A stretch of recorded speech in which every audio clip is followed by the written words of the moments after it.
നമസ്കാരം. Janayugom online live ഡിബേറ്റിലേക്ക് സ്വാഗതം. ഇന്ന് ചർച്ച ചെയ്യുന്ന വിഷയം പൊള്ളുന്ന ഇന്ധനങ്ങളുടെ വിലയും പെട്രോളിൻ്റെ വിലയും അതിൻ്റെ കാലിക പ്രസക്തി. ഇതുമായി ബന്ധപ്പെട്ട ചർച്ചയിൽ പങ്കെടുക്കുന്നത് യുവമോർച്ച മുൻ സംസ്ഥാന ജനറൽ സെക്രട്ടറി അഡ്വക്കേറ്റ് രഞ്ജിത്ത് ചന്ദ്രൻ, ജനയുഗം ജനറൽ മാനേജറും സാമ്പത്തിക കാര്യങ്ങളിൽ വിദഗ്ധനുമായ മിസ്റ്റർ ജോസ് പ്രകാശുമാണ് ഈ ചർച്ചയിൽ പങ്കെടുക്കുന്നത്. കഴിഞ്ഞ 21 ദിവസമായി രാജ്യത്ത് പെട്രോളിൻ്റെ വില വർദ്ധിക്കുകയാണ്. പെട്രോളിൻ്റെ വിലയിൽ കഴിഞ്ഞ 21 ദിവസത്തിനിടെ 10 രൂപയിലധികമാണ് വർധനയുണ്ടായത്. ഇന്ന് മധ്യപ്രദേശിലെ ബലാഘട്ട് ജില്ലയിൽ പെട്രോളിൻ്റെ വില 90 രൂപയിലധികമായി കടന്നു. ഈ സാഹചര്യത്തിൽ അത് എത്രമാത്രം സമൂഹത്തെ സ്വാധീനിക്കുന്നു, പ്രത്യേകിച്ചും ഒരു മഹാമാരി തുടരുന്ന ഒരു കാലഘട്ടത്തിൽ അത് സമൂഹത്തിലെ അല്ലെങ്കിൽ ഒരു സാധാരണക്കാരൻ്റെ ജീവിതത്തെ അതെങ്ങനെ ബാധിക്കുന്നു എന്നതാണ് ഇന്ന് ചർച്ച ചെയ്യപ്പെടുന്ന വിഷയം. രാജ്യം ഭരിക്കുന്ന പാർട്ടിയുടെ പ്രതിനിധി എന്ന നിലയ്ക്ക് അല്ലെങ്കിൽ അത് പ്രതിനിധാനം ചെയ്യുന്ന ഒരു വ്യക്തി എന്ന നിലയ്ക്ക് ചോദിക്കുകയാണ്, എന്താണ് ഈ ഇന്ധനവില വർദ്ധിക്കാനുള്ള കാരണം? അല്ലേ ഇത് എത്രമാത്രം ഇത് സാധാരണക്കാരനെ സ്വാധീനിക്കുന്നു, അവൻ്റെ ജീവിതത്തെ ബുദ്ധിമുട്ടിക്കുന്നു എന്ന് താങ്കളുടെ അഭിപ്രായം? പെട്രോളിയം ഉൽപ്പന്നങ്ങളുടെ വില അല്ലെങ്കിൽ പെട്രോൾ ഡീസൽ ഇന്ധനങ്ങളുടെ വില സ്വാഭാവികമായിട്ട് നമ്മുടെ എല്ലാവരും തന്നെ വാങ്ങുന്ന ഒരു ഉൽപ്പന്നം ഏറ്റവും വില കുറച്ച് നമുക്ക് കിട്ടണം എന്ന് എല്ലാവരും വിൽക്കുന്ന ഉൽപ്പന്നം നമുക്ക് ഏറ്റവും വില കൂടി കിട്ടണമെന്നും നമ്മളൊരു ഉൽപ്പന്നം വാങ്ങുമ്പോൾ അത് ഏറ്റവും വില കുറച്ച് കിട്ടണമെന്നും സഹജമായിട്ടുള്ള മനുഷ്യനുള്ളൊരു സ്വഭാവമാണ്. അതുപോലെ പെട്രോളിയം ഉൽപ്പന്നങ്ങളും സ്വാഭാവികമായിട്ടും വളരെ താഴ്ന്ന നിലയിൽ കിട്ടണമെന്ന് നമുക്ക് എല്ലാവർക്കും തന്നെ ആഗ്രഹമുണ്ട്. സ്വാഭാവികമായിട്ട് പെട്രോളിയം ഉൽപ്പന്നങ്ങളുടെ വില വർധനവ് കേരളം പോലെയുള്ള സംസ്ഥാനങ്ങളിൽ വളരെ കൂടുതൽ 2 വീലറും കാറും ഒക്കെ തന്നെ പോപ്പുലേഷന് ഉള്ള ഒരു സംസ്ഥാനവും, അതുപോലെ വളരെ കൂടുതൽ ആൾക്കാർ പൊതുഗതാഗതത്തിനുപരിയായിട്ട് സ്വകാര്യ വാഹനങ്ങൾ ഉപയോഗിക്കുന്ന ഒരു സ്ഥലം എന്നുള്ള രീതിയിൽ അത് ജനങ്ങളൊക്കെ നേരിട്ട് ജനങ്ങളത് അനുഭവിക്കും ചെയ്യും എന്നുള്ള കാര്യത്തിലൊരു സംശയമില്ല. പക്ഷേ നമ്മളിതിനകത്ത് കാണേണ്ട ഒരു കാര്യം, കോവിഡ് മഹാവ്യാധിയോടനുബന്ധിച്ച് ശരാശരി നമുക്ക് വന്നുകൊണ്ടിരുന്നത് ഒരു മാസം 1 ലക്ഷം കോടി രൂപയുടെ GST വരുമാനമാണ്. 1 ലക്ഷം കോടി രൂപയുടെ GST വരുമാനമായാണ് മാർച്ച് മാസത്തിന് തൊട്ട് മുമ്പ് വരെ നമുക്ക് വന്നുകൊണ്ടിരുന്നുവെങ്കിൽ ഇന്നിപ്പോൾ ആ 1 ലക്ഷം കോടി രൂപ വന്നുകൊണ്ടിരുന്ന സ്ഥലത്ത് കേവലം 25,000 കോടി രൂപയാണ് മാത്രമാണ് കേന്ദ്ര സർക്കാരിനെ സംബന്ധിച്ച് GST വരുമാനമായിട്ടുള്ളത്. അപ്പോൾ ഒരു GST വരുമാനത്തിൻ്റെ 75% കേന്ദ്ര സർക്കാരിന് നഷ്ടമായിരിക്കുന്നത്. പക്ഷേ ഈ മഹാമാരിയെ പ്രതിരോധിക്കുവാൻ വേണ്ടി ഒരു 20,000 കോടി രൂപയുടെ പാക്കേജ്, അതിൽ ഏതാണ്ട് 4 ലക്ഷം കോടിയോളം ഡയറക്റ്റായിട്ട് ജനങ്ങളിൽ എത്തുന്നതുമാണ്. അപ്പോൾ മറ്റുള്ളതെല്ലാം MSMEക്കും അതുപോലെയുള്ള വായ്പാ പദ്ധതികളിലും വഴിയും ഏതാണ്ട് 20,000 കോടി രൂപയുടെ പാക്കേജ്. അപ്പോൾ അങ്ങനെ സാധാരണയിൽ കൂടുതലായിട്ടുള്ള ഒരു വളരെ വലിയൊരു ചിലവ് കേന്ദ്ര സർക്കാരിനെ മീറ്റ് ചെയ്യാനുണ്ട്.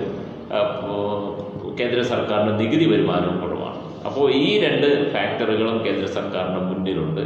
ആ ഫാക്ടറുകൾ മുന്നിലുള്ളപ്പോൾ സമയം തന്നെയാണ് അതുകൊണ്ട് ഒരു നികുതി വരുമാനം അല്ലെങ്കിൽ ഒരു GST വർധനവ് വളരെ കുറയുന്ന സാഹചര്യത്തിൽ അത് മീറ്റ് ചെയ്യാൻ പെട്രോളിയം ഉൽപ്പന്നങ്ങളുടെ ഒരു നികുതി വരുമാനം ഒരു സർക്കാരിനെ സംബന്ധിച്ചൊരു വലിയ ഘടകമാണ്. പിന്നെ മറ്റൊന്ന് നമ്മളീ കാണാൻ കഴിയുന്ന ഒരു കാര്യം, പെട്രോളിയം ഉൽപ്പന്നങ്ങളുടെ നികുതി വർധനവിലൂടെ ഏറ്റവും കൂടുതൽ നികുതി ഇനത്തിൽ കിട്ടുന്ന ഒരു ഗവൺമെൻറ് എന്ന് പറയുന്നത് കേരള ഗവൺമെൻറ് അല്ലെങ്കിൽ അതാത് സംസ്ഥാന ഗവൺമെൻറ്റാണ്. അതൊന്ന് പരിശോധിക്കുകയാണെങ്കിൽ അതല്ല ഇടയ്ക്കൊരു ചോദ്യം. അപ്പോൾ ഈ പെട്രോളിയം ഉൽപ്പന്നങ്ങളുടെ വില കൂടുന്നു, GST വരുമാനം കുറയുന്നു, ആ GST വരുമാനത്തിനെ കോമ്പൻസേറ്റ് ചെയ്യാം.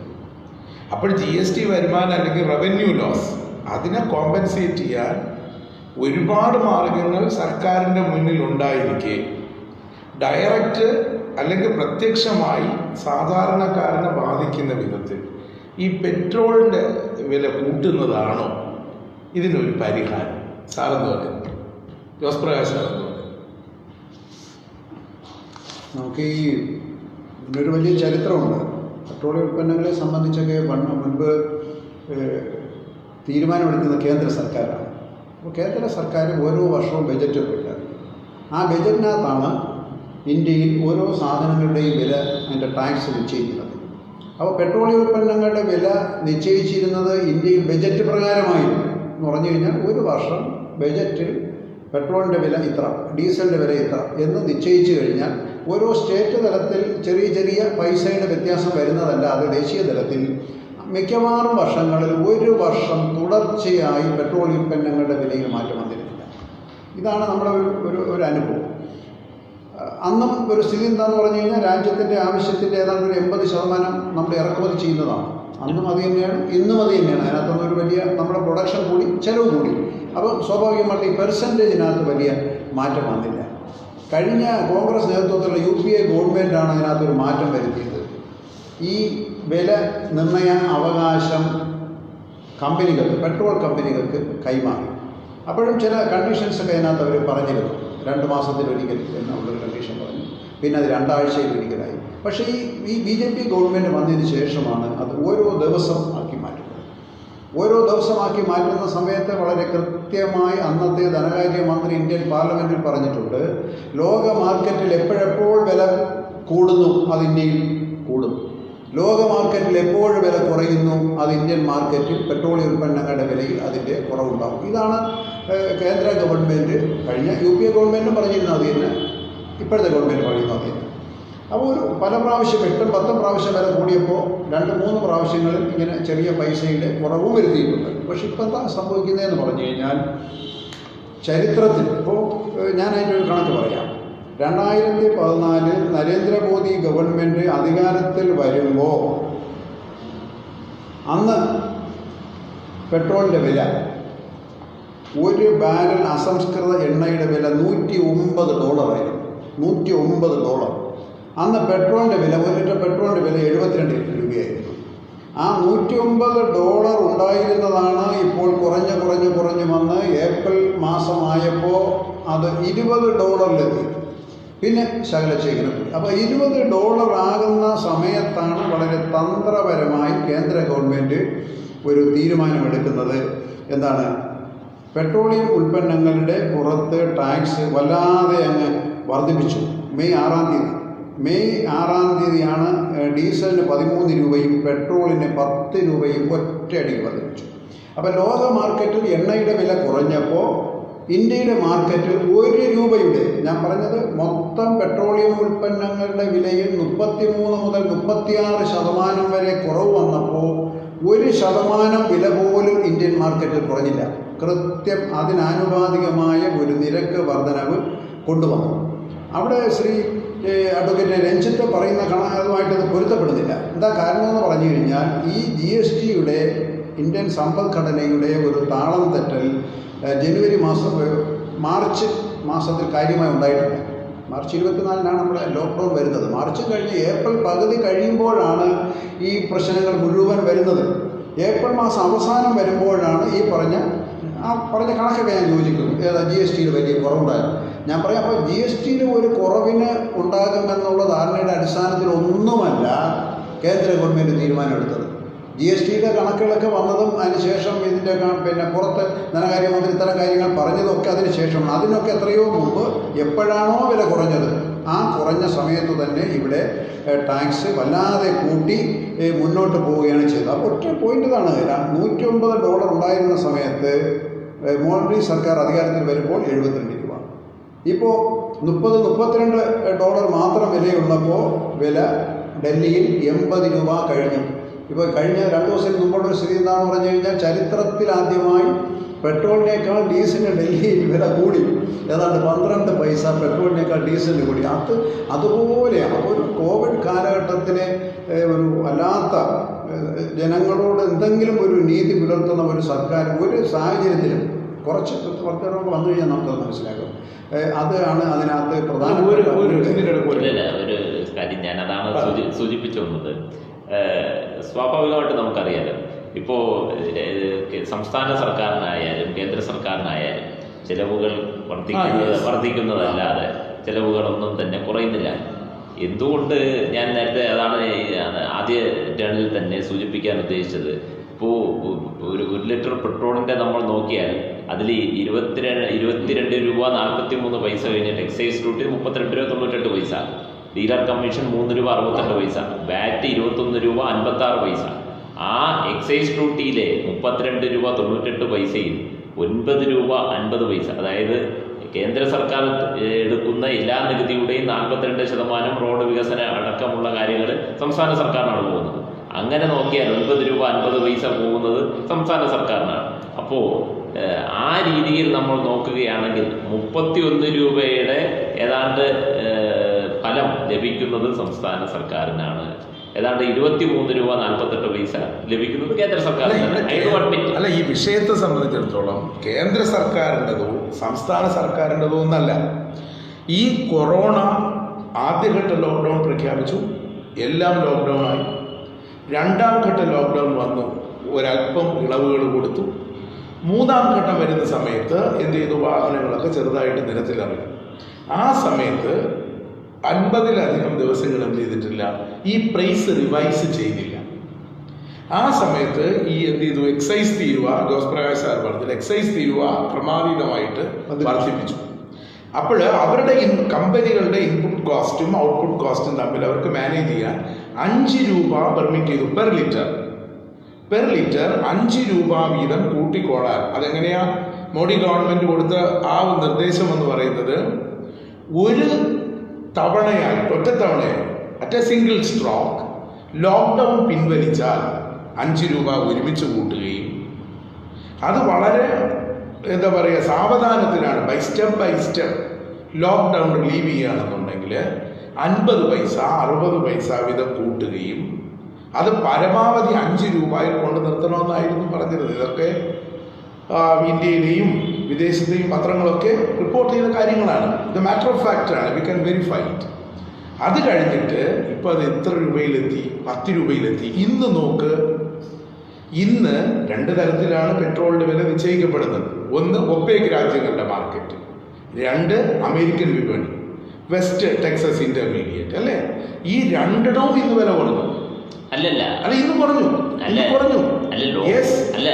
ലോക്ക്ഡൌണിന് ശേഷം സ്വാഭാവികമായിട്ട് ബാരലിലുള്ള വില വർദ്ധിക്കുന്നുണ്ട്. അല്ല, ഇന്ന് കുറഞ്ഞു. യെസ്, ഒരു കാര്യം ഞാനതിനകത്ത് I'm moderating this thing. ഞാൻ അതുകൊണ്ട് അത് പറയുന്നത് it's a matter of fact. എങ്ങനെ 5 രൂപ കൂട്ടാൻ പറഞ്ഞു, അതിന്ന് 10 രൂപ. അല്ല, ഓരോ പത്രങ്ങളുടെ പ്രശ്നമാണ്. It is A matter of fact. അത് പത്രങ്ങളുടെ പ്രശ്നമാണ്. അല്ല, പത്രങ്ങളുടെ പ്രശ്നമായിരിക്കാം മേ ബി, പക്ഷെ 5 രൂപയിൽ നിന്നില്ല. അതിനകത്ത് ഇപ്പോൾ രഞ്ജിത്ത് പ്രധാനമായിട്ട് പറയുന്നത് എന്താണെന്ന് പറഞ്ഞാൽ കേന്ദ്ര ഗവൺമെന്റ് വലിയ ക്രൂരത കാണിച്ചു. അതിന്റെ ചെറിയൊരു ഗുണം അതിനകത്ത് എന്താണെന്നറിയോ? ഒരു കേന്ദ്ര ഗവൺമെന്റ് ഇങ്ങനെ കൂട്ടിക്കൊണ്ടിരിക്കുന്നു. അപ്പോൾ നിങ്ങൾ പറയണത് എന്താണെന്ന് പറഞ്ഞു കഴിഞ്ഞാൽ കേന്ദ്ര ഗവൺമെന്റ് എപ്പോഴെപ്പോഴും കൂട്ടിക്കൊണ്ടിരിക്കുന്നു, സ്റ്റേറ്റ് ഗവൺമെന്റ് ഇത് കുറച്ചുകൊണ്ടേയിരിക്കണം എന്നാണ്. അതിനകത്ത് 2 കാര്യങ്ങൾ കേൾക്കുക. 2 കാര്യങ്ങൾ. ഒന്ന്, കേന്ദ്ര ഗവൺമെന്റ് ഈ പെട്രോളിയം ഉൽപ്പന്നങ്ങളുടെ വില കൂട്ടിക്കൊണ്ടിരിക്കുമ്പം അതിൻ്റെ നല്ല ബെനിഫിറ്റ് കേന്ദ്രത്തിന് കിട്ടും. സ്റ്റേറ്റിന് എന്താ സംബന്ധിച്ച് സ്റ്റേറ്റിനും അതിനകത്തൊരു ഗുണമുണ്ട് എന്നുള്ള കാര്യത്തിൽ തർക്കമൊന്നുമില്ല. പക്ഷേ സ്റ്റേറ്റിൻ്റെ ചിലവ് ഇങ്ങനെ കൂടും. ഉദാഹരണം ഞാൻ പറയാം, KSRTC കഴിഞ്ഞ മാസവും 100 കോടി രൂപ കൊടുത്തു. ഇന്ധന വില എപ്പോൾ കൂടുന്നോ KSRTC ഏറ്റവും വലിയ കടത്തിൽ ചെല്ലും. പിന്നെ സ്വകാര്യ ബസ്സുകൾക്ക് ടാക്സ് കൂട്ടാൻ പറ്റാത്ത അവസ്ഥ, അവർക്ക് ഇളവ് കൊടുക്കേണ്ട സ്ഥിതി വരും. സർക്കാരിൻ്റെ വാഹനങ്ങൾ, ഡിപ്പാർട്ട്മെൻറ്റുകളുടെ കാര്യങ്ങൾ മുഴുവൻ ഇങ്ങനെ വരും. ഞാൻ പറഞ്ഞത് അത് ആനുപാതികമായിട്ടല്ല, എന്നാലും കുറച്ച് നേട്ടം സ്റ്റേറ്റ് ഗവൺമെൻറ് ഉണ്ടാവും എന്നുള്ള കാര്യത്തിനകത്ത് തർക്കമല്ല. ഞാൻ പറഞ്ഞത് കേന്ദ്ര ഗവൺമെൻറ് ഇത് മുഴുവൻ ചെയ്യുമ്പോൾ അതങ്ങനെ ചെയ്തോട്ടെ, കേരള ഗവൺമെൻറ് അതിനകത്ത് ഇളവ് കൊടുക്കണം എന്ന് പറയുന്നതിനകത്ത് എന്താ ഒരു ലോജിക്ക്? ഇന്നലെ നേതാവ് കെ സുരേന്ദ്രൻ തന്നെ പറഞ്ഞു കേന്ദ്ര ഗവൺമെൻറ് ഇങ്ങനെ കൂട്ടിക്കൊണ്ടിരിക്കും, നിങ്ങൾക്ക് എന്താ കുറച്ചുകൂടെ? അല്ല ഈ സാറിപ്പോൾ പറഞ്ഞ കേവലം ഒരു KSRTCയുടെ കാര്യം മാത്രമാണ്. ഇവിടെ രാജ്യസുരക്ഷയടക്കമുള്ള വളരെ ഭീമമായിട്ടുള്ള ഇൻവെസ്റ്റ്മെന്റ് അല്ലെങ്കിൽ വളരെ ഭീമമായിട്ടുള്ള ബഡ്ജറ്റ് അലോക്കേഷൻ നടത്തേണ്ട ഒട്ടനവധി കാര്യങ്ങളുണ്ട്. ഇതൊന്നും സംസ്ഥാന സർക്കാരിന്റെ ബാധ്യതയായിട്ട് വരുന്നില്ല. ഇവിടെ റോഡ് നിർമ്മാണമടക്കം, വീട് നിർമ്മാണമടക്കം, സാധാരണപ്പെട്ട നമുക്കറിയാലോ ഉത്തരേന്ത്യയിലടക്കം അവിടെ കേവലം 18 UP-യിലൊക്കെ നോക്കിയാൽ കേവലം 18% മാത്രമാണ് അവിടുത്തെ ആൾക്കാരുടെ കയ്യിലുള്ള വെഹിക്കിൾ പോപ്പുലേഷൻ. ബാക്കി ഈ വെഹിക്കിൾ പോപ്പുലേഷൻ ഇല്ലാത്ത ഒരു വലിയൊരു വിഭാഗമുണ്ട്. ഏതാണ്ട് 82% വരുന്ന ജനങ്ങൾ ഒരു വാഹനം പോലും ഉപയോഗിക്കുന്ന ആൾക്കാരാണ് ഉത്തരേന്ത്യ പോലെയുള്ള. ഉത്തരേന്ത്യയിൽ ഒരു കാര്യം കേരള രഞ്ജിത്ത്, അപ്പോ ആ ജനങ്ങൾ അല്ലല്ലോ പ്ലീസ് ഞാൻ വായിച്ചത് അല്ലല്ല ഞാൻ ഒരു സെക്കൻഡ്. UP നമ്മുടെ പറയണം it is A good state, BJP ഭരിക്കുന്ന ഒരു സംസ്ഥാനമാണ്, അല്ലെങ്കിൽ ഇന്ത്യയുടെ ഫേസ് ആണ്, അല്ലെങ്കിൽ ഇന്ത്യയുടെ ഭരണം അല്ലെങ്കിൽ ആര് നടത്തണമെന്ന് നിശ്ചയിക്കുന്ന ഒരു സ്റ്റേറ്റാണ്. നോക്ക്, ഇന്നലെ അവിടെ നിന്ന് 10 ലക്ഷത്തോളം പേര് അവർ പറയാണ് കൊറോണ കൊണ്ട് മരിക്കണോ പട്ടിണി കൊണ്ട് മരിക്കണോ.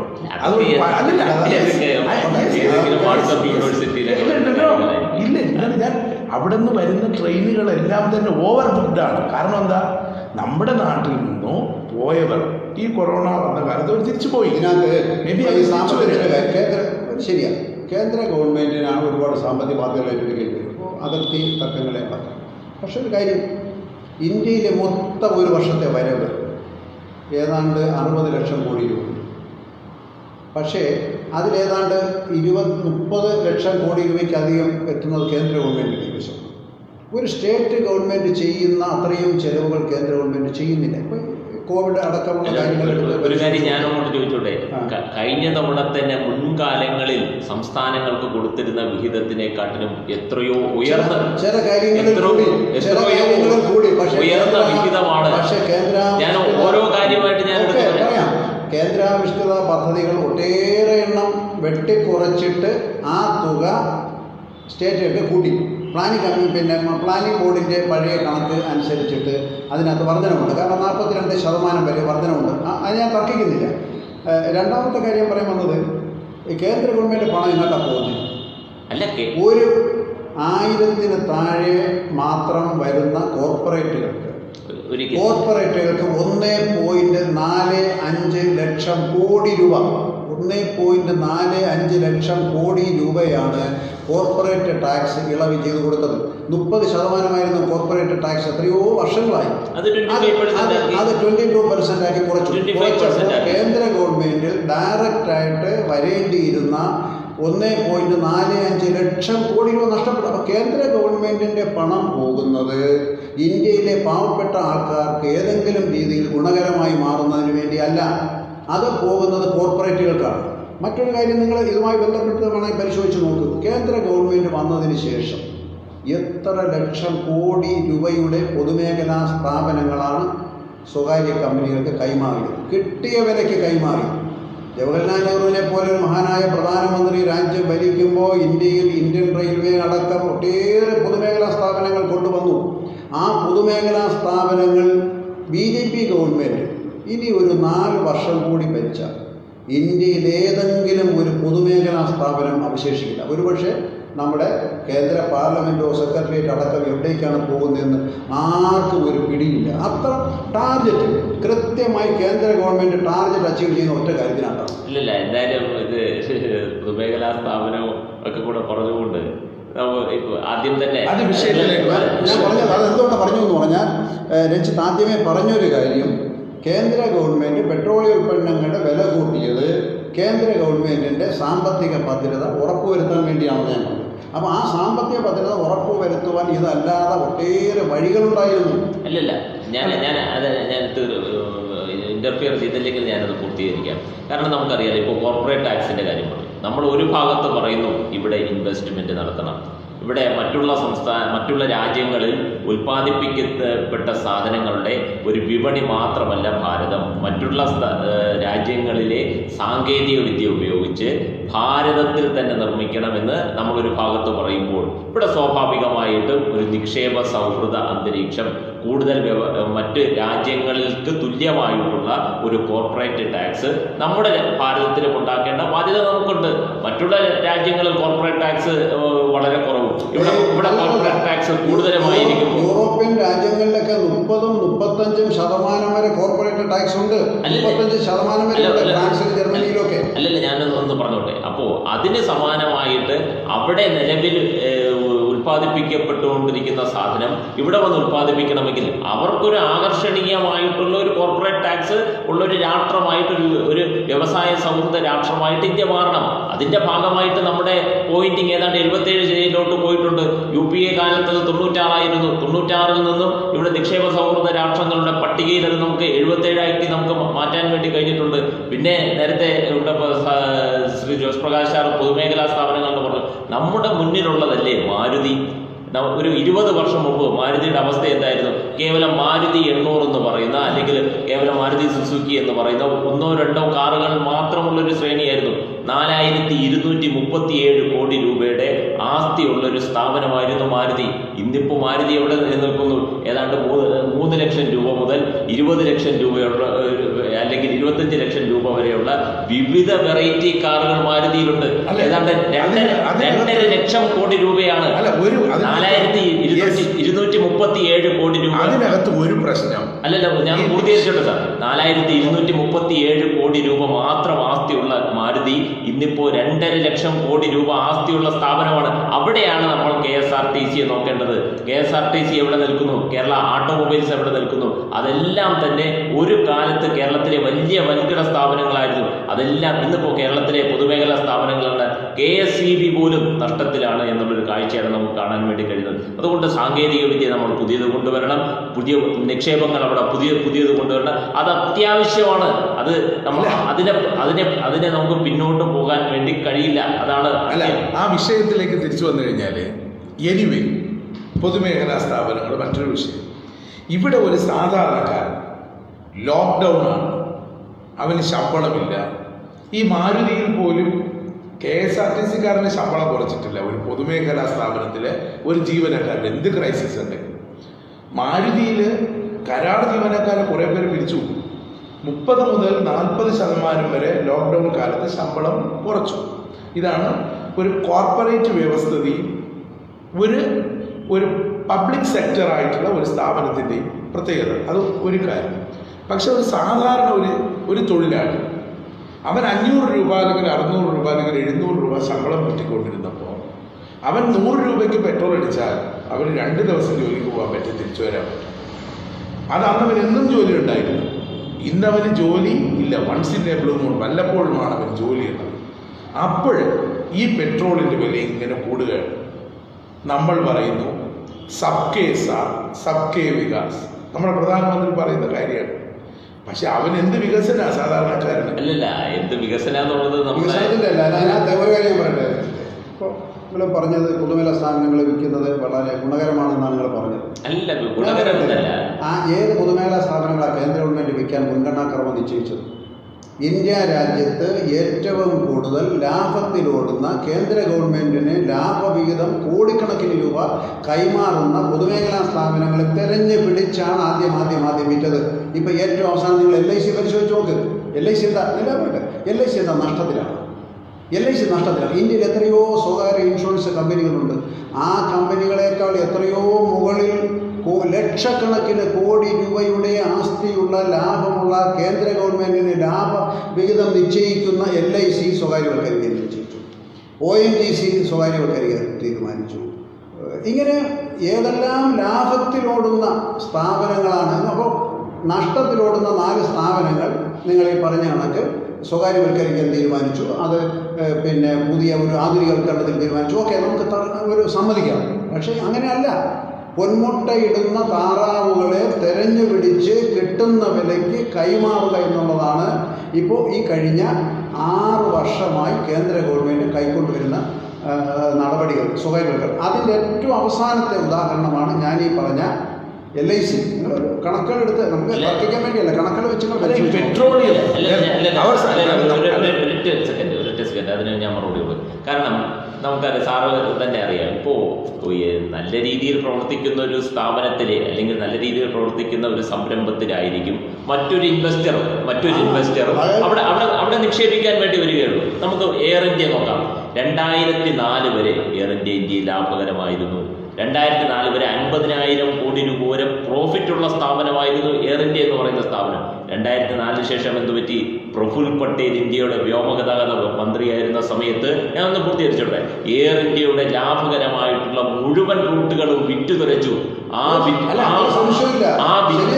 വിറ്റുതുലച്ചതിന്റെ ഭാഗമായിട്ട് എയർ ഇന്ത്യയിൽ ഇപ്പോൾ നഷ്ടത്തിലുള്ള കമ്പനിയാണ്. പക്ഷേ അന്ന് 2004 വാജ്പേയി സർക്കാരിന്റെ കാലത്ത് എയർ ഇന്ത്യ സ്വകാര്യവൽക്കരിക്കാനുള്ള നടപടികളുമായിട്ട് മുന്നോട്ട് പോയിരുന്നു എങ്കിൽ ഇന്നിപ്പോൾ എയർ ഇന്ത്യയിൽ ജീവനക്കാരെ പിരിച്ചുവിടൽ, എയർ ഇന്ത്യയുടെ ഈ ഒരു നഷ്ടത്തിന്റെ 2 ലക്ഷം കോടി രൂപയുടെ നഷ്ടം, ഇതൊന്നും ഇന്നിപ്പോൾ എയർ ഇന്ത്യയുടെ ഭാഗത്ത് നിന്നും ഉണ്ടാവില്ലായിരുന്നു. അപ്പോൾ നമ്മുടെ കാലത്തിനൊത്ത് അന്ന് ഉയർന്നില്ല. അതിന്റെ ഭാഗമായിട്ടാണ് എയർ ഇന്ത്യ പുറകോട്ട് പോയത്. എയർ ഇന്ത്യ പിന്നിലോട്ട് പോയതും അവർക്ക് കോമ്പീറ്റന്റ് ആയിട്ട് മറ്റുള്ള എയർലൈൻസുമായിട്ട് അവർക്ക് മത്സരിക്കാൻ കഴിയാത്ത സാഹചര്യം വന്നത്. ഞാൻ നേരത്തെ സൂചിപ്പിച്ചതുപോലെ മാരുതി കാലത്തിനനുസരിച്ച് അത് മാറിയ സമയത്ത് മറ്റുള്ള കാർ വിപണിയുമായിട്ട് അത് കോമ്പീറ്റന്റ് ആയിട്ട് അതിനെ പുതിയ പുതിയ കാറുകൾ ഇറക്കുവാനും വിപണിയിൽ നിൽക്കാനും പുതിയ പുതിയ സാങ്കേതിക വിദ്യ കൊണ്ടുവരാനും പുതിയ പുതിയ ജീവനക്കാർക്ക് അവിടെ ജോലി കൊടുക്കുവാനും പറ്റി. അതേ നമ്മുടെ തൊട്ടടുത്തുള്ള KAL ഉണ്ട്, കേരള ഓട്ടോമൊബൈൽസ്, ഏതാണ്ട് 1000-ലധികം തൊഴിലാളികളുള്ള സ്ഥാപനത്തിൽ ഇന്നിപ്പോൾ 200-ലധികം, ഏതാണ്ട് 4-1 തൊഴിലാളികളാണ് കേരള ഓട്ടോമൊബൈൽസ്. അതിനകത്ത് എന്താണെന്ന് പറഞ്ഞു കഴിഞ്ഞാൽ, ഇത് സ്വകാര്യ മേഖല വരുന്നതിനോ കോർപ്പറേറ്റ് സ്ഥാപനങ്ങൾ വരുന്നതിനോ ഒന്നും ആരും എതിരല്ല. അപ്പോൾ ഇന്ത്യയുടെ ഒരു സമ്മിശ്ര സമ്പദ്ഘടനയെന്നാണ് ജവഹർലാൽ നെഹ്റുവിൻ്റെ കാലഘട്ടം മുതലുള്ള നമ്മുടെ ഒരു കാഴ്ചപ്പാട്. നമുക്ക് പൊതുമേഖല വേണം, എവിടെ സ്വകാര്യ മേഖല ആകാം എവിടെ. ഇപ്പോൾ ഏത് ലാഭത്തിലുള്ള പൊതുമേഖലാ സ്ഥാപനത്തിലെയും കേന്ദ്ര ഗവൺമെൻറ് തീരുമാനമെടുത്തു കഴിഞ്ഞാൽ നഷ്ടത്തിലായി. നമ്മൾ BSNL കണ്ടതാണ്. കേന്ദ്ര ഗവൺമെൻറ്റിൻ്റെ ഒരു നയം കൊണ്ട് BSNL മുഴുവൻ നഷ്ടത്തിലായപ്പോൾ എന്ത് ചെയ്തു? അതങ്ങോട്ട് സ്വകാര്യവൽക്കരിക്കാൻ തീരുമാനിക്കാം. എയർ ഇന്ത്യ അടക്കം ഏത് പൊതുമേഖല, ഇന്ത്യൻ റെയിൽവേ അടക്കം ഏത് പൊതുമേഖലാ സ്ഥാപനങ്ങളെയും മിസ്മാനേജ് കൊണ്ടും നയപരമായ നിലപാടുകൾ കൊണ്ടും അതിനെ അങ്ങനെ ചെയ്യാൻ പറ്റും. ഈ പറയുന്ന യാതൊരു ന്യായീകരണങ്ങളും ഈ പെട്രോളിൻ്റെ വിഷയത്തിനകത്ത് പെട്രോളിൻ്റെ വിഷയത്തിനകത്ത് അക്ഷരാർത്ഥത്തിൽ സത്യത്തിൽ ഇന്ത്യയിലെ ജനങ്ങളെക്കുറിച്ച് എന്തെങ്കിലും ഒരു ബഹുമാനം അല്ലെങ്കിൽ ഇന്ത്യൻ ജനങ്ങളെ ഒരു പേടിയുള്ള ഏതെങ്കിലും ഒരു ഭരണാധികാരി തുടർച്ചയായിട്ട് 21 ദിവസം വില വർദ്ധിപ്പിക്കുക എന്ന് പറയുന്ന ഒരു നയം സത്യത്തിൽ സ്വീകരിക്കാൻ പറ്റും. കേന്ദ്ര ഗവൺമെൻറ്റിനെ സംബന്ധിച്ചിടത്തോളം ആരെയും പേടിക്കേണ്ട, ഒരു പത്രസമ്മേളനവുമില്ല, ഒരു പത്രക്കാരന് പ്രധാനമന്ത്രിയോട് നേരിട്ട് ചോദിക്കുവാനുള്ള അവകാശമില്ല. അദ്ദേഹം ഒരു ദന്തഗോപുരത്തിലിരുന്ന് കാര്യങ്ങൾ ഇങ്ങനെ പറയുന്നു, നമ്മൾ കേൾക്കുന്നു. എപ്പോഴും ആകാശവാണിയാണ് പ്രധാനമന്ത്രിയും കേന്ദ്ര ഗവൺമെൻറ്റും. കാരണം നമുക്കിപ്പോൾ കേരള മുഖ്യമന്ത്രി എല്ലാ ദിവസങ്ങളിലും വരുന്നു, പത്രസമ്മേളനം നടത്തുന്നു, മന്ത്രിമാർ വരുന്നു, പത്രസമ്മേളനം നടത്തുന്നു, എന്ത് ചോദ്യങ്ങളും ചോദിക്കാം, പത്രക്കാർക്കാനുള്ള ഒരു സ്വാതന്ത്ര്യമുണ്ട്. കേന്ദ്ര ഗവൺമെൻറ്റിനെ സംബന്ധിച്ചിടത്തോളം അങ്ങനെ ഒന്നുമില്ല. 21 ദിവസം പെട്രോളിയം ഉൽപ്പന്നങ്ങളുടെ വില അനസ്യൂതമായി വർദ്ധിപ്പിച്ചിട്ട് നമുക്കൊരു ചോദ്യം ചോദിക്കാൻ എവിടെയാണ് ഒരു അവകാശം? ആർക്കായാലും ഒരു അവകാശം? ഇത് പറയുമ്പോൾ നല്ലൊരു ചെറുപുഞ്ചിരി മാത്രമേ എനിക്ക് വരുന്നതുള്ളൂ. കാരണം നമ്മളെല്ലാവരും തന്നെ കേരളത്തിലെ ബഹുമാന്യനായിട്ടുള്ള മുഖ്യമന്ത്രി ശ്രീ പിണറായി വിജയന്റെ പത്രസമ്മേളനം കാണുന്ന ആൾക്കാരാണ്. അതിനകത്ത് അദ്ദേഹം എങ്ങനെയാണ് ഓരോ ചോദ്യങ്ങളോട് പ്രതികരിക്കുന്നത്, ഏത് രീതിയിലാണ് അദ്ദേഹത്തിന്റെ അദ്ദേഹം ഇന്നേവരെ മാധ്യമ പ്രവർത്തകരോട് എടോ ഗോപാലകൃഷ്ണൻ അടക്കമുള്ള പരാമർശങ്ങളൊക്കെ തന്നെ കേരളത്തിന്റെ പൊതുസമൂഹത്തിൽ. അതുകൊണ്ട് ഞാൻ ആ ടോപ്പിക്കിൽ ഞാൻ കൂടുതൽ പരാമർശം നടത്തുന്നില്ല. ജനാധിപത്യ ക്രമത്തിൽ 21 ദിവസം തുടർച്ചയായി വില വർദ്ധിപ്പിച്ചിട്ട് എന്തുകൊണ്ട് ഇങ്ങനെ ഒരു വിലക്കയറ്റം? നിങ്ങളിപ്പോൾ രഞ്ജിത്തൊന്നിപ്പോൾ പറഞ്ഞല്ലോ, ഇതാണ് എൻ്റെ കാരണം. ഇന്ത്യയിൽ ഒരു ഗവൺമെൻറ് ഇങ്ങനെ ഒരു ന്യായം എന്നവരെ പറഞ്ഞിട്ടില്ല. ഇന്ത്യയിലെ ഒരു ഗവൺമെൻറ്റും കേരളത്തിലെ മുഴുവൻ മലയാള മനോരമ, മാതൃഭൂമി, ഇന്ത്യയിൽ ഏതെല്ലാം പത്രങ്ങളുണ്ടോ മുഴുവൻ പത്രങ്ങളും എഡിറ്റോറിയൽ എഴുതി ഈ എണ്ണവിലക്കെതിരെ. ഇന്ത്യൻ എക്സ്പ്രസ് ആണെങ്കിലും ശരി, ഹിന്ദു ആണെങ്കിലും ശരി, സ്റ്റേറ്റ്മെന്റ്, എല്ലാ പത്രങ്ങളും. ഞാൻ പറയും, എന്താ ഒരു പ്രതികരണം? ഇങ്ങനെ ഒരു ഇത്രയും ക്രൂരത കാണിച്ചു കഴിഞ്ഞാൽ അതിനെക്കുറിച്ചൊരു പ്രതികരണമില്ല. നിങ്ങൾ ഈ പറഞ്ഞ ന്യായീകരണം രഞ്ജിത്തിൻ്റെ മാത്രം ന്യായീകരണമാണ്. ഇത്രയും വന്നു, GST കുറവ് വന്നു, അതുകൊണ്ട് ഇങ്ങനെ കുറച്ചു. കേന്ദ്ര ഗവൺമെൻറ്റോ ധനകാര്യമന്ത്രി നിർമ്മലാ സീതാരാമൻ ഇതിനെ സംബന്ധിച്ച് ഇന്ന് വരെ അല്ല, ഞാൻ നമ്മുടെ ഈ ചർച്ചയ്ക്ക് വരുന്നതിന് മുമ്പായിട്ട് തന്നെ മാതൃഭൂമി ചാനൽ നടത്തിയ ജനങ്ങളോട് ഒരു പ്രൈവറ്റ് ബസ്സിൽ നടത്തിയത് ജനങ്ങളോട് ചോദിക്കുന്നൊരു ചോദ്യമാണ്. അപ്പോൾ അതിൽ തന്നെ ജനങ്ങൾ പ്രതികരിക്കുന്ന ഒരു വാർത്ത, ഇതിലെന്തെങ്കിലും നിങ്ങൾക്ക് ബുദ്ധിമുട്ടുണ്ടോ? ജനങ്ങൾ പറയുന്നു, ഇതിൽ നമുക്കും എന്തെങ്കിലും കിട്ടിയാൽ നമുക്കൊരു ബുദ്ധിമുട്ടുമില്ല. അപ്പോൾ ആ രീതിയിൽ ജനങ്ങൾക്ക് കൊടുക്കുവാൻ വേണ്ടിയാണ്. അല്ല, അതിൻ്റെ ഒരു കണക്കാണ് 2014 18,452 ഗ്രാമങ്ങൾ ഇന്ത്യയിൽ വൈദ്യുതി ഇല്ലായിരുന്നു. ഇന്നിപ്പോ ഒരൊറ്റ ഗ്രാമം പോലും ഇന്ത്യയിൽ വൈദ്യുതി എത്താത്ത ഒരൊറ്റ ഗ്രാമം പോലും ഇല്ല. ഇത് ബീഹാറിലേക്ക് കാര്യങ്ങൾ പറയുന്നത്. ഞാൻ 6 മാസം മുമ്പ് ബീഹാറിൽ പോയ ആളാണ്. പുതിയ ഈ എത്ര പാചകവാതക കണക്ഷനാണോ 2014 വരെ ഉണ്ടായിരുന്നത്, അതിനെക്കാട്ടിലും 1 കോടി, അതായത് 12 കോടി ഗ്യാസ് കണക്ഷനാണ് 2014 വരെ കേവലം 6 വർഷം കൊണ്ട് 13 കോടി ഗ്യാസ് കണക്ഷനാണ് കേവലം 6 വർഷം കൊണ്ട് കൊടുത്തത്. അതുപോലെ തന്നെ നമ്മുടെ ദേശീയപാത വികസനം 12 കിലോമീറ്ററാണ് UPA കാലഘട്ടത്തിൽ ഉണ്ടായിരുന്നുവെങ്കിൽ 27 കിലോമീറ്ററാണ് ഇന്നിപ്പോൾ ഓരോ ദിവസവും ദേശീയപാത വികസിക്കുന്നത്. ഇങ്ങനെ നമുക്ക് എണ്ണി പറയാനാണെങ്കിൽ എല്ലാ കാര്യങ്ങളും, റോഡ് സൗകര്യമുള്ള ഗ്രാമങ്ങൾ ഏതാണ്ട് 56% ഇന്നിപ്പോൾ 82% ഗ്രാമങ്ങളിലും റോഡ് സൗകര്യമുണ്ട്. അല്ല, ഇതിനകത്ത് രണ്ടുപേരോടുള്ള പ്രസക്തമായൊരു ചോദ്യം. റോഡ് വികസിക്കുന്നു, നമ്മുടെ അരിച്ചുമ്പാവ് കൊടുക്കുന്നു, ഒക്കെ ചെയ്യുന്നു. ബട്ട് ഇതിന് ഈ പെട്രോളിൻ്റെ വില ഇതുമായിട്ട് നേരിട്ട് ബന്ധപ്പെട്ടിരിക്കുന്ന ഒരു സാധനമാണ്. കാരണം 1 കിലോ അരി 35 രൂപയ്ക്ക് കിട്ടുന്നു. അവിടെ ഡീസലിൻ്റെ വില 30 രൂപയാണെന്നുണ്ടെങ്കിൽ 35 രൂപയ്ക്കാണ് കിട്ടുന്നതെങ്കിൽ ഡീസലിൻ്റെ വില 40 രൂപയായി കഴിഞ്ഞാൽ ഇതെന്ത് ചെയ്യും? 37 രൂപയായിട്ട് വർദ്ധിക്കും. അപ്പോൾ ഡീസലിനും ആരും കൂടുതൽ കാശ് കൊടുക്കേണ്ടി വരുന്നു, സാധാരണക്കാരന് കൊടുക്കേണ്ടി വരുന്നു. അതിന് ആനുപാതികമായിട്ടുള്ള വർധന അവൻ്റെ വീട്ടിലേക്ക് സാധനം വാങ്ങുമ്പോൾ അവന് കൊടുക്കേണ്ടി വരുന്നു. ഞങ്ങളെല്ലാവരും കൊടുക്കാൻ ബാധ്യത. അരിയുടെ കാര്യം പറഞ്ഞുകൊണ്ട് കേന്ദ്ര സർക്കാർ 1 കിലോ അരി 18 രൂപ 90 പൈസയ്ക്ക് സാധാരണപ്പെട്ട ആന്ധ്രയിലുള്ളതെയും സാധാരണപ്പെട്ട പഞ്ചാബിലുള്ളയും കർഷകരുടെയും സ്വീകരിക്കുന്നു. ആ 18 രൂപ 90 പൈസയ്ക്ക് കേന്ദ്ര സർക്കാർ വാങ്ങുന്ന അരിയാണ് 2 രൂപയ്ക്ക്, അതായത് 16 രൂപ 90 പൈസ സബ്സിഡി കൊടുത്തുകൊണ്ട് 2 രൂപയ്ക്ക് നമ്മുടെയൊക്കെ തന്നെ റേഷൻ കടകളിൽ അതാണ് ഇന്ത്യയിലെ 75% കൈവശം വയ്ക്കുന്നത്. ആ 17 രൂപ കേന്ദ്ര സർക്കാർ പറഞ്ഞ വൈദ്യുതി, പാചക ഗ്യാസ്, കക്കൂസ്, കുറേ കാര്യങ്ങൾ ചെയ്തു. ഞാൻ തർക്കിക്കുന്നില്ല, ശരിയാണ്. ഈ 6 വർഷം ലോക രാജ്യങ്ങളുടെ മുമ്പിൽ അടിസ്ഥാനപരമായ കാര്യങ്ങൾ ഐക്യരാഷ്ട്രസഭയുടെ കണക്കിനകത്ത് ഏതിനകത്താണ് ഇന്ത്യ മുന്നോട്ട് പോയത്? ലോകത്ത് പട്ടിണിക്കാരുടെ എണ്ണം കഴിഞ്ഞ 6 വർഷം കൊണ്ട് കൂടി, ഇന്ത്യയിൽ തൊഴിലാത്തവരുടെ എണ്ണം കഴിഞ്ഞ 6 വർഷം കൊണ്ട് കൂടി, ഇന്ത്യയുടെ കടം കഴിഞ്ഞ 6 വർഷം കൊണ്ട് കൂടി, ഇന്ത്യയിൽ ശിശുമരണം കഴിഞ്ഞ 6 വർഷം കൊണ്ട് കൂടി. ഞാൻ ചോദിച്ചു, നിങ്ങളിതൊക്കെ പറഞ്ഞ് ഞാനതിന് തർക്കിക്കുന്നില്ല. പക്ഷേ ഇന്ത്യയിലെ മൗലികമായ കാര്യങ്ങളിൽ, തൊഴിലില്ലായ്മയുടെ കാര്യത്തിൽ, പട്ടിണിയുടെ കാര്യത്തിൽ, ലോകത്ത് നമുക്ക് ഇന്ത്യയും ചൈനയുടെ വേറെ മറ്റേ വിഷയത്തിലേക്കല്ല ഞാൻ കിടക്കുന്നത്. ശരാശരി ചൈനക്കാരുടെ ആയുർദൈർഘ്യം 1957 കേരളവും ഇന്ത്യയും ചൈനയും തുല്യമായിരുന്നു ആയുർദൈർഘ്യം. ഇന്ന് ഇന്ത്യക്കാരേക്കാൾ 11 വർഷം ചൈനക്കാർ കൂടുതൽ ജീവിക്കുന്നു. ലോകത്ത് ഏറ്റവും നേരത്തെ മരിക്കുന്ന രാജ്യം ഏതാണ്?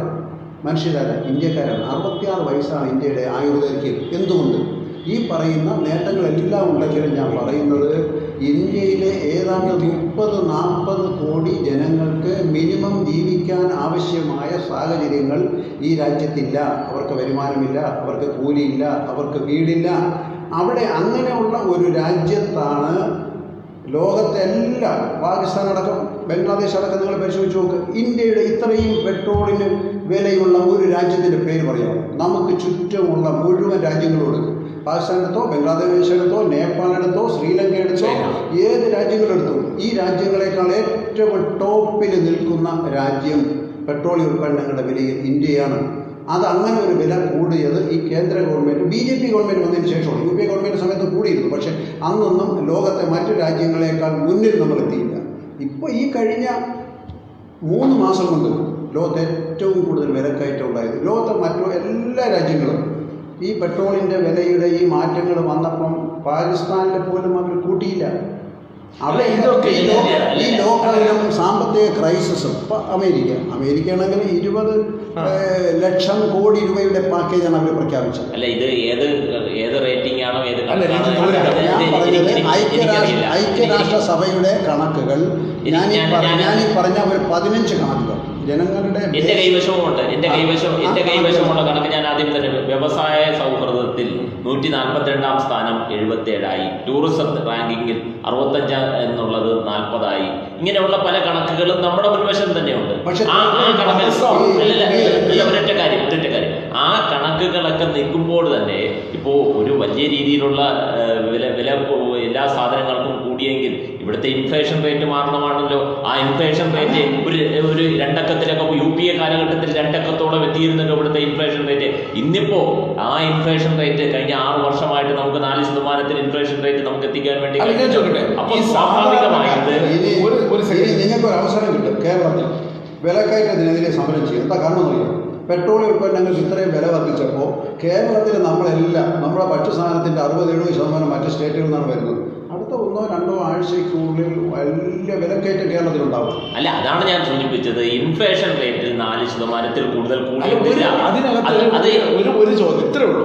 ഒന്ന് 2 പേരും കൂടെ മറുപടി പറഞ്ഞാൽ മതി. അവിടെ വെച്ച് നമുക്ക് അവസാനിപ്പിക്കുകയും സാധാരണക്കാരന് ഇൻഫ്ലേഷൻ എന്ത് അല്ലെങ്കിൽ ഡീഫ്ലേഷൻ എന്ത്, what about a single digit, what about a 2 digit, ഇതറിയില്ല. ഇപ്പം സാധാരണ ഒരു മനുഷ്യനായ ഞാനൊരു കടയിൽ പോകുന്നു. കഴിഞ്ഞ തിങ്കളാഴ്ച എനിക്ക് 1 കിലോ അരി എത്ര രൂപയ്ക്ക് കിട്ടി? ഈ ആഴ്ച പോകുമ്പോൾ 1 കിലോ അരി എത്ര രൂപയ്ക്ക് കിട്ടുന്നു? കഴിഞ്ഞ ആഴ്ച എനിക്ക് 1 ലിറ്റർ പെട്രോളിന് എത്ര രൂപയായിരുന്നു വില? ഈ ബുധനാഴ്ചയുടെ എത്ര രൂപയായിരുന്നു വില? ഇത് സാധാരണക്കാരനെ ദോഷകരമായി ബാധിക്കുന്നോ ഇല്ലയോ?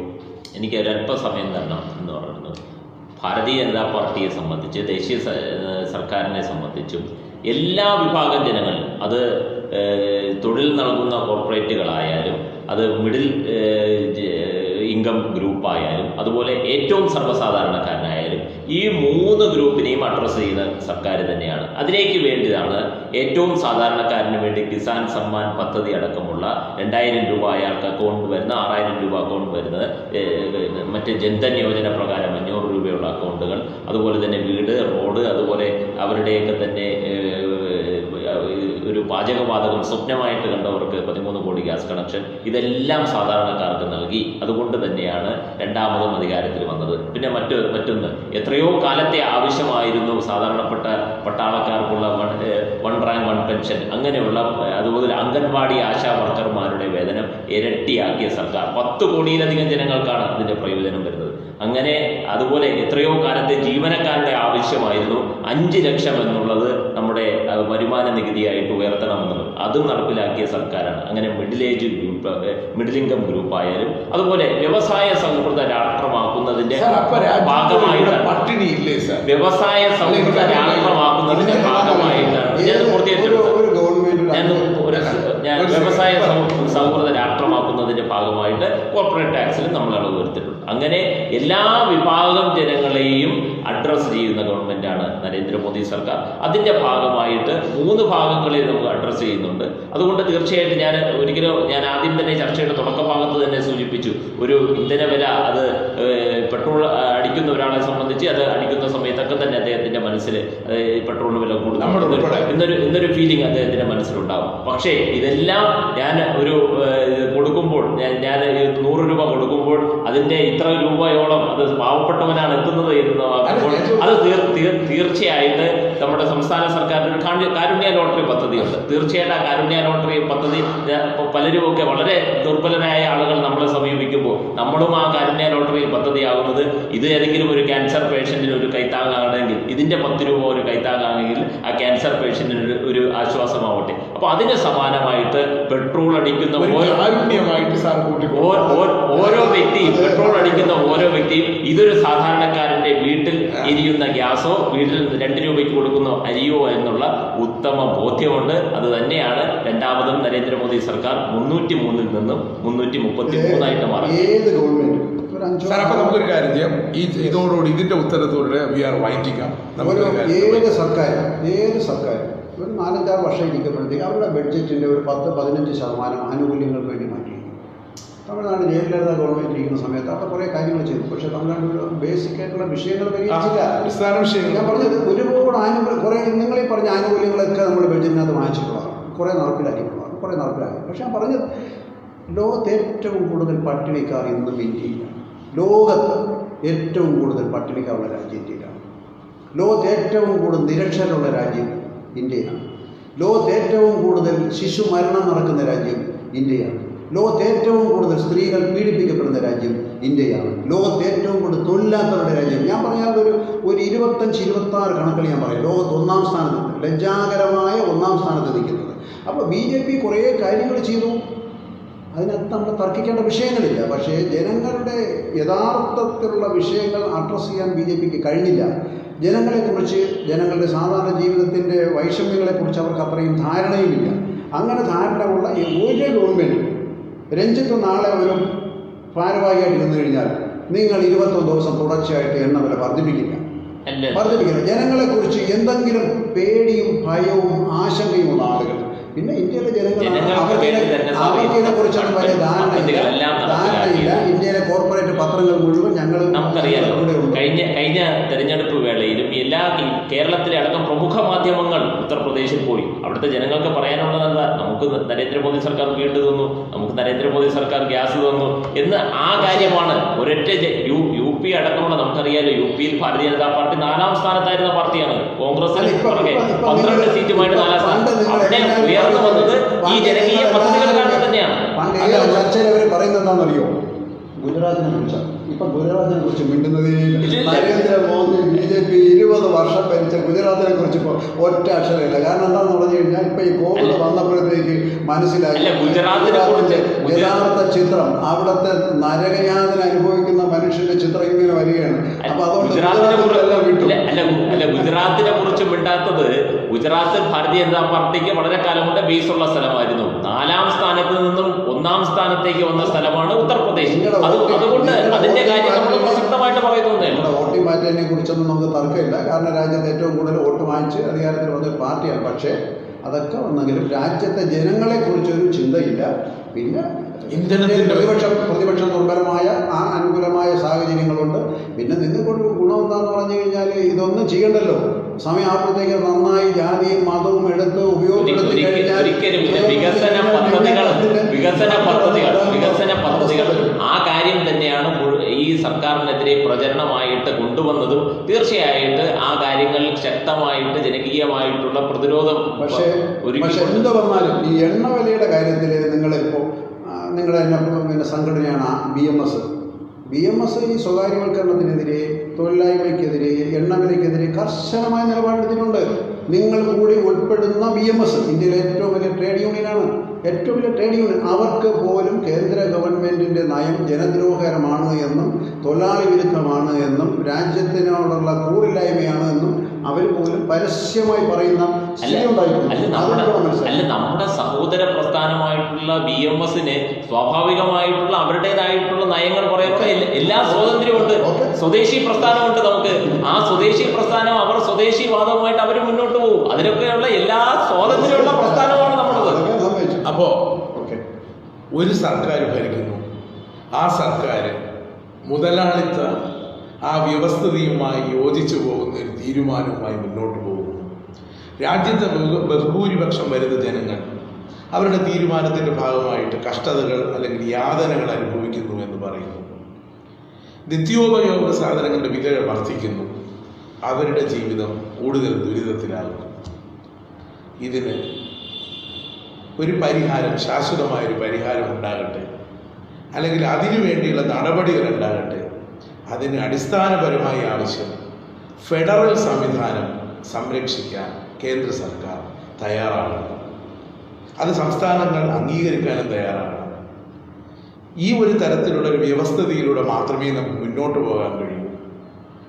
ഒരുപക്ഷെ നരേന്ദ്രമോദി സർക്കാർ പിന്തുടരുന്ന, ഇഷ്ടപ്പെട്ടാലും ഇല്ലെങ്കിലും, ആ ക്യാപിറ്റലിസ്റ്റ് ആ ചിന്താധാര അല്ലെങ്കിൽ ആ നയങ്ങൾ അത് ശരിയല്ല, അത് മാനവരാശിക്ക് വിപത്ത് മാത്രമേ നൽകൂ എന്ന് മാത്രമാണ് ഈ കൊറോണ മഹാമാരി നമ്മെ പഠിപ്പിച്ചത്. ഇതിൽ നിന്നെങ്കിലും പാഠം ഉൾക്കൊണ്ട് ഒരു ജനകീയ വീക്ഷണത്തോടുള്ള തീരുമാനങ്ങളും നിലപാടുകളും ഉണ്ടാകട്ടെ. അടുത്ത ദിവസങ്ങളിലെങ്കിലും ഇന്ധന വില കുറയട്ടെ എന്ന് നമുക്ക് പ്രതീക്ഷിക്കാം. All the best.